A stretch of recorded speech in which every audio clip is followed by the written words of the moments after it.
Seres de la noche, lugares extraños, mundos alucinantes, miedos más próximos de lo que pensamos. Hoy nos adentraremos en una de las corrientes cinematográficas más fascinantes e influyentes, el expresionismo alemán.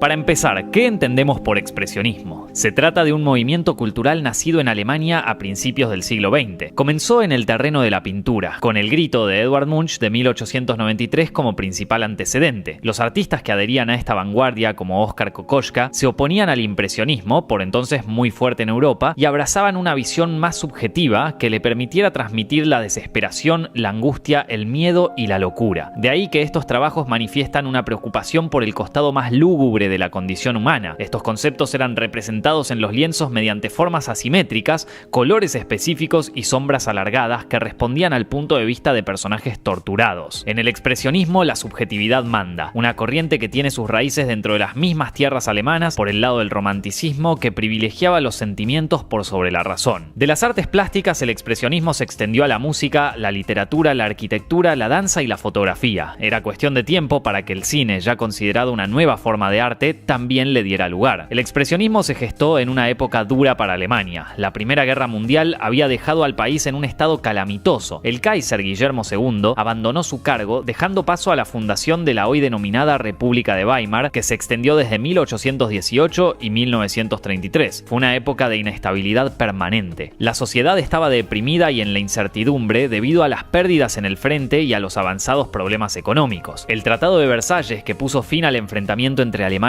y países aliados, incluía el cierre de las exportaciones de la nación derrotada. En medio de ese panorama nefasto, artistas de diferentes áreas y formaciones empezaron a canalizar ese pesimismo en todas sus obras. Por el lado del cine, durante la guerra, llegaban films considerados antialemanes, que fueron prohibidos en las salas. Entonces, el gobierno se dispuso a apostar por una producción propia con voces nuevas y que por lo general funcionaron como propagandas. En 1917 nació la Universum Film AG, mejor conocida con las siglas UFA. Las primeras producciones de UFA consistían en films históricos y comedias. Ahí sobresalió Ernst Lubitsch, que al poco tiempo emigró a Hollywood. Aunque aquellas películas daban resultados, UFA buscó algo más. Los productores veían que las cinematografías de Suecia y Dinamarca apostaban por producciones cuidadas, prestigiosas, inspiradas en leyendas antiguas y optaron por hacer algo parecido. Entonces le dieron oportunidades a una nueva camada de cineastas volcados a la corriente expresionista. Pero el cine expresionista en Alemania contaba con antecedentes. El Estudiante de Praga de 1913 presenta al personaje de título lidiando con su doble perverso. Un año más tarde, el Golem adaptaba la leyenda hebrea del gigante construido de barro para defender al pueblo judío. Ambas películas fueron codirigidas por Paul Wegener y marcaron la naciente preocupación de los cineastas locales por hacer películas que rompieran con las propuestas naturalistas y se zambulleran en elementos fantásticos. Es así como apareció el primer director afincado en el expresionismo alemán, Robert Wiene. Nacido en 1873, Wiene era hijo de un actor y pronto siguió sus pasos en el teatro. No tardó en llegar al cine delante y detrás de cámara. Su sólida experiencia teatral convenció al productor Erich Pommer en encargarle un proyecto intrigante, el gabinete del Dr. Caligari.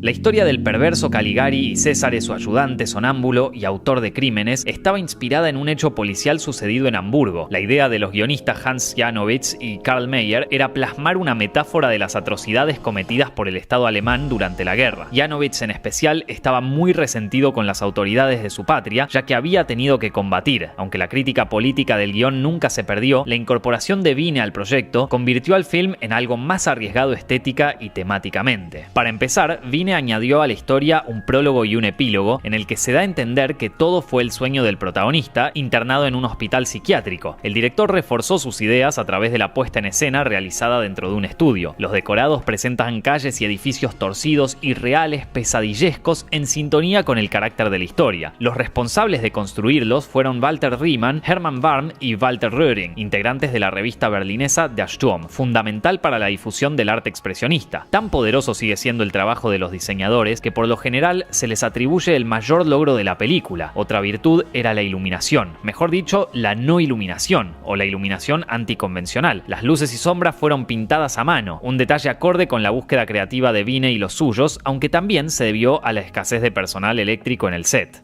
Nosferatu, una sinfonía de horror. Producida por Prana Films, una compañía pensada para hacer películas con temática sobrenatural, Nosferatu era una adaptación de la novela Drácula de Bram Stoker, pero la intervención de la viuda del autor obligó a los realizadores a modificar los nombres de los personajes. De este modo, el vampiro principal ahora se llamó el Conde Orlok. El fuerte de Nosferatu es el trabajo de Murnau detrás de cámara, un trabajo que, si bien inscribe en la tradición expresionista, consigue liberarse de determinadas ataduras estéticas y hace su propio camino. Los interiores fueron rodados en los estudios Jofa, en Berlín, pero a diferencia de Caligari, el resto se filmó en locaciones reales de Eslovaquia y en ciudades costeras del mar Báltico. Estos lugares resultaron perfectos para el clima onírico que pretendía el director. Además del ojo de Murnau, el otro punto crucial de Nosferatu es el personaje del título, interpretado por Max Schreck. Este actor venía de una amplia trayectoria teatral y hasta fue colega del director en la compañía de Reinhardt. Sin embargo, como se sabía tan poco de su vida privada y casi todos los films en los que participó están perdidos, nació el mito de que Max Schreck era un vampiro verdadero y que Murnau le pagó para que en la escena final mordiera a la protagonista. ¿Era tan fundado el nacimiento de este mito? Bueno, por lo pronto Schreck en alemán quiere decir miedo, y sí, aunque no se escriba exactamente igual, el nombre del ogro de las películas animadas viene de esta misma palabra. Al estrenarse en 1922, Nosferatu fue un éxito. Esto no impidió que llovieran más juicios por parte de la viuda de Bram Stoker, y como consecuencia, Prana se disolvió y la mayoría de las copias fueron destruidas. Por fortuna, algunas pudieron ser rescatadas y pronto se consolidó como un clásico del expresionismo alemán y del cine a secas. La carrera de Murnau no se estancó en Nosferatu, siguió plasmando su enfoque expresionista en Phantom